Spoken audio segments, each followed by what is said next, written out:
હાથ પેઢી રહી જાય તો હિસાબ દેવો પડે. કોઈ વસ્તુમાં તો અન્યાય થઈ ગયો હોય અને ગરીબ જાળવા હોય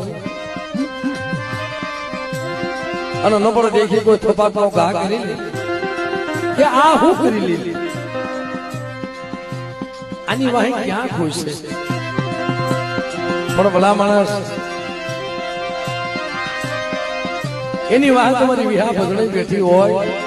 મારી કંડિયાની નાગણી બેઠી હોય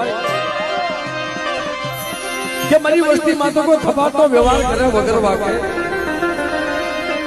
અને હવા વચ્ચે નાગણી બની એક ને કરોડું અને આખા કરોડ નો સડો ને તેથી મને ગરીબની દેવીને કોઈ લાગી જાય બાપ, કોઈ લાગી